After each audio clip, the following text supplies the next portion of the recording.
Magandang araw muli mga bata. Welcome to my YouTube channel, Mamlets. Ako si Teacher Lets, ang inyong guro sa Edukasyong Pantahanan at Pangkabuhayan 4. Narito ako upang gabayan ko kayo sa ating bagong aralin. Bago tayo magsisimula mga bata,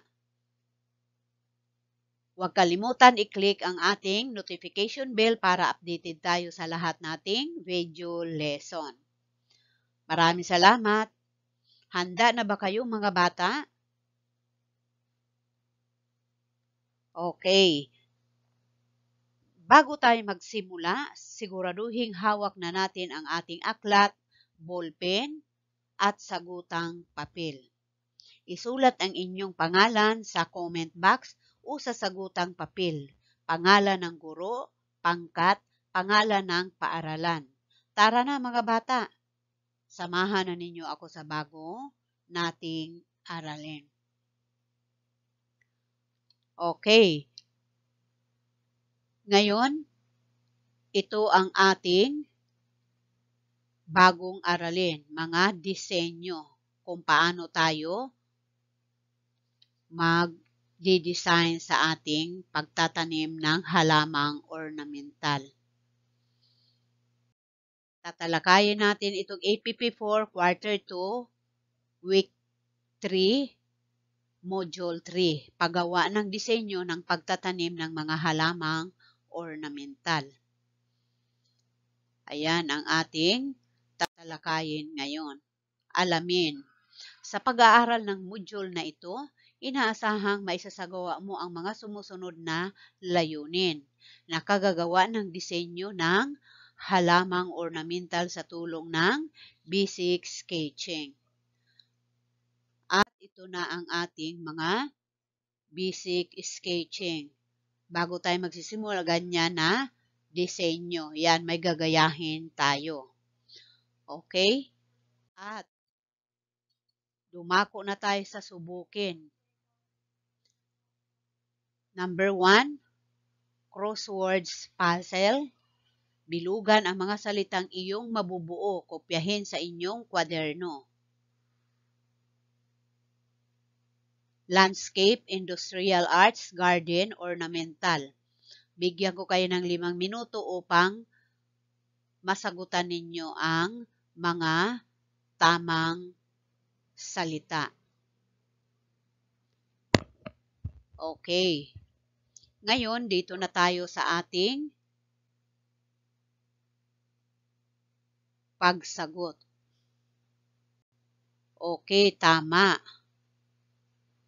Landscape, arts, industrial, garden, at ornamental. Ito ang tamang mga sagot. Yan. At itong mga sagot na yan,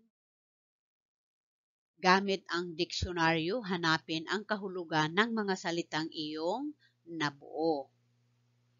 Okay. Ngayon, balikan natin ang ating pinag-aralan nung nakaraan.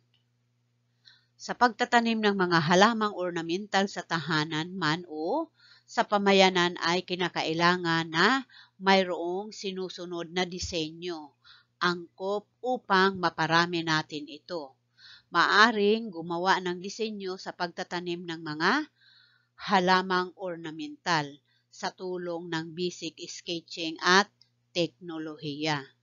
Ang basic sketching ay isang sining o sinasanay ang mga mag-aaral kung paano gumawa ng croquis o guhit. Sa pamamagitan nito, mapapaganda ang kaayusan sa pagtatanim ng nabanggit na mga halaman sa ating mga bakuran at maging sa pamayanan, tahanan, at pamayanan. Okay, ngayon, dito na tayo sa ating sasagutan sa ating nakaraang lesson. Yan.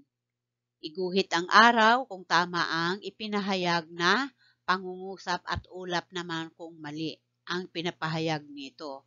Isulat ang iyong sagot sa patlang. Okay, number 1. Ang teknolohiya ay isang kagamitang mekanikal na ginagamit upang mapadali ang anumang impormasyon sa pamamagitan ng computer. Tama, araw.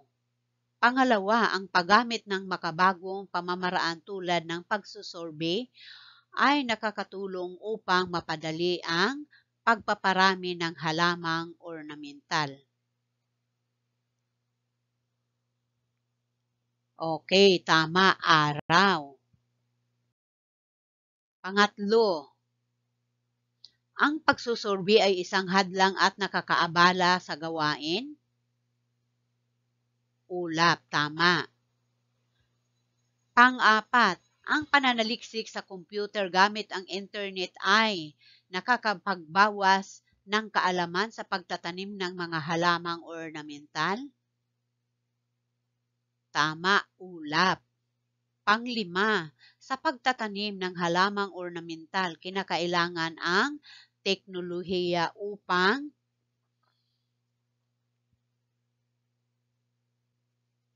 makapagsaliksik ng makabagong pamamaraan ng maging maayos at maganda ang pagtubo ng mga ito.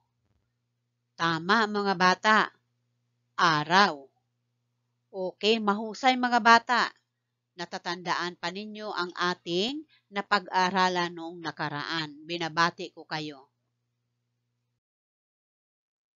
Ngayon, dito na tayo sa tuklasin. Ayan, anong napapansin ninyo sa ating dalawang mga bata? Nag-uusap sila. Okay, alamin natin. Ayan, nag-uusap ang magkakaibigang Elaine at Frances tungkol sa kanilang asignatura sa NAEPP Agriculture sa loob ng paaralan. Ito ay pangkatang gawain na ibinigay ng guro sa kanila. Si Elaine ay ang leader ng isang grupo at ang isang grupo naman ay pinamumunuan ni Frances. Elaine, Francis, kumusta? Nakagawa na ba kayo ng disenyo tungkol sa itatanim ninyong mga halamang ornamental? Francis, hay nako Elaine, kami pa, tinatanong pa ba yan? Siyempre, oo. May pagyayabang na sabi ni Francis kay Elaine, sabay appear sa kanyang katabing si Arthur.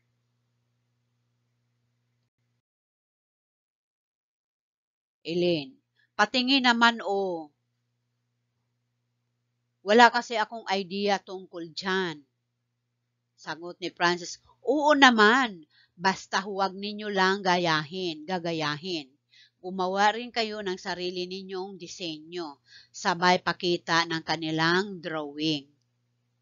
Ang sagot naman ni Elaine, ganun lang pala yun.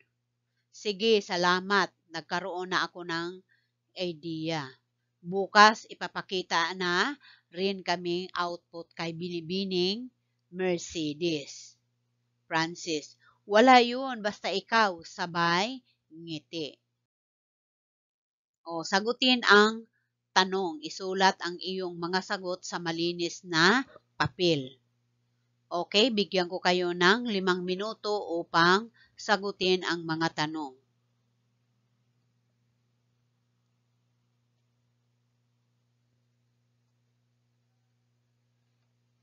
Okay, number 1.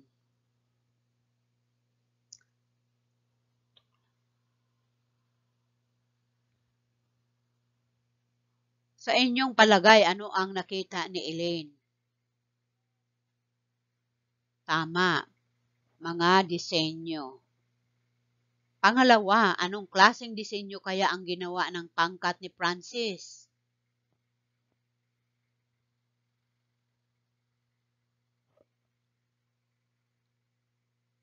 Design sa kanilang tataniman, tama. Kung ikaw si Francis, ipapakita mo rin ba ang ginawa mong disenyo? Okay, tama, opo. Bakit? Ipaliwanag ang inyong sagot para ma-share din niya ang kanyang kakayahan. Okay, tama. Ano pa? Para magkaroon din sila ng idea. Okay, number 4, mahalaga ba ang paggawa ng disenyo sa pagtatanim ng halamang ornamental? Tama, opo. Ipaliwanag ang sagot.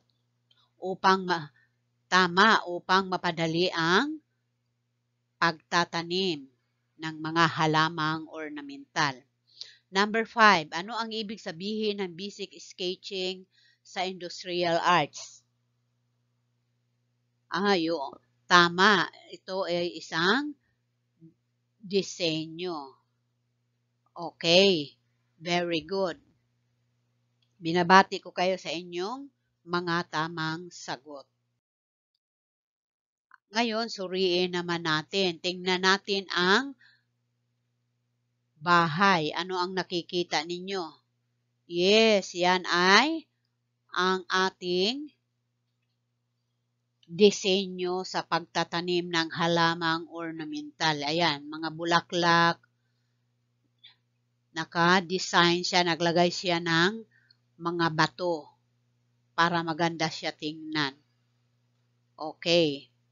Ang larawang ito ay nagpapakita ng iba't ibang disenyo ng pagtatanim ng mga halamang ornamental sa tahanan at pamayanan. Ang mga ito ay ang magbibigay sa inyo ng idea upang makapaguhit ng tanawin sa pagpapaganda ng iyong tahanan at pamayanan. Okay, nakita na ninyo ang ating mga disenyo.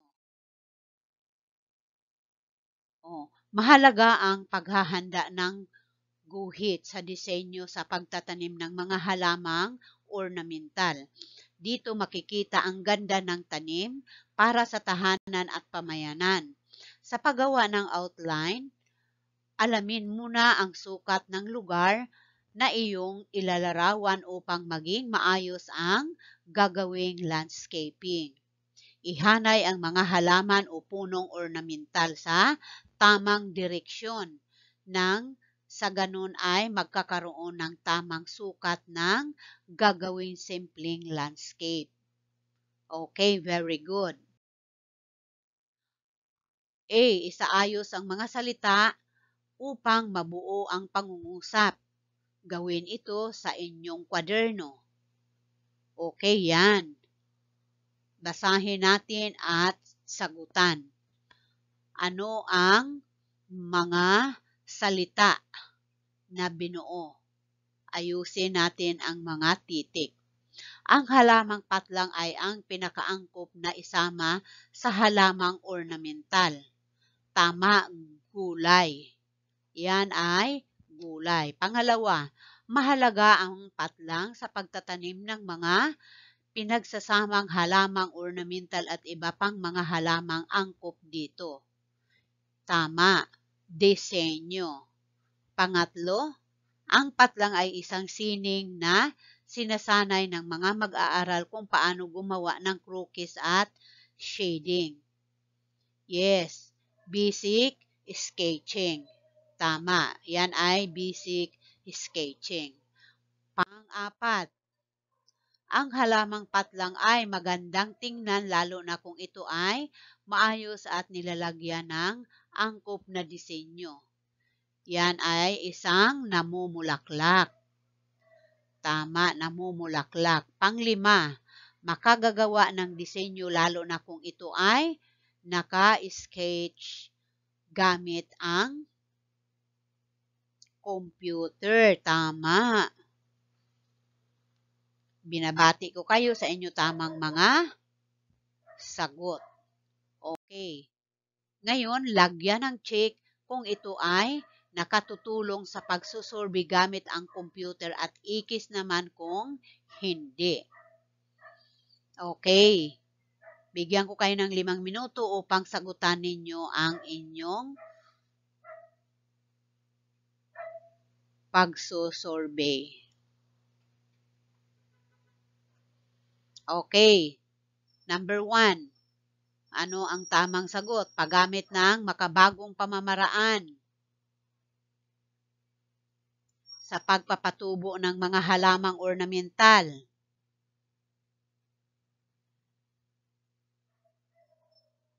Tama, check. Pangalawa, paggamit ng internet sa pagsaliksik ng mga makabagong paraan ng pagtatanim ng mga halamang ornamental. Tama, check. Pangatlo, pakikipag-ugnayan sa guro tungkol sa impormasyon ng communication technology. Tama, check. Pang-apat, pakikipag-usap sa mga matatanda na nagtatanim ng halamang ornamental. Tama, check. Okay, panglima, pagtatanim ng halaman sa parke nang walang plano at hindi pinag-isipan. Yun ay ikis. Kailangan natin pag-isipan bago tayo magtanim. Okay, very good. And the next, pagyamanin. Sa isang malinis na papel, gumawa ng krukis gamit ang basic sketching ng mga disenyo na nagpapakita ng magandang tanawin para sa itatanim na halaman, punong ornamental na sa tahanan o kaya sa paaralan. Gamitin ang rubric sa ibaba. Okay, yan. Yan ang nilalaman. 5, 4, 3. Naiguhit ng maayos at may kulay. Naiguhit ng maayos ngunit walang kulay. Pangatlo, hindi gaanong naiguhit at walang kulay. Next, pagkamalikhain. Naiguhit ng maayos at may magandang disenyo. Naiguhit ngunit hindi gaanong maganda ang disenyo. Di gaanong naiguhit at di maganda ang disenyo.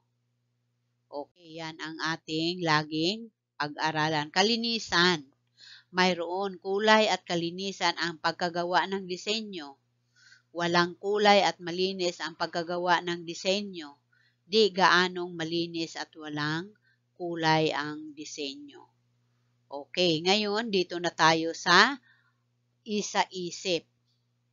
Ano ang kahalagahan ng paggawa ng disenyo sa pagtatanim ng mga halamang ornamental? Ipaliwanag ang iyong sagot.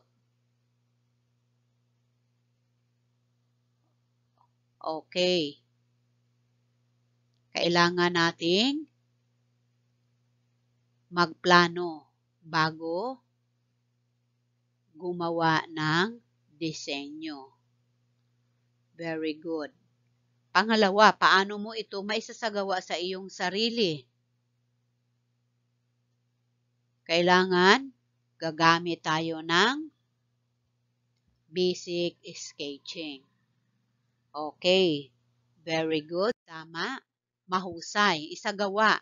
A. Gamit ang ikawalong bahagi ng illustration board. Gumawa ng isang krukis ng disenyo gamit ang basic sketching para sa pagtatanim ng halamang ornamental. Magsaliksik sa computer ng mga katangian ng bawat halaman at puno gaya ng taas o laki ng mga halaman, gulay o hugis, at kung namumulaklak o di namumulaklak. Ang mga halamang ito ay makatutulong sa paggawa ng disenyo ng pagtatanim ng halamang ornamental. Yan, pamantayan, bahagdan. Okay, nilalaman 45%, kaanyuan 20%, balance and harmony ay 35%, total ay 100%.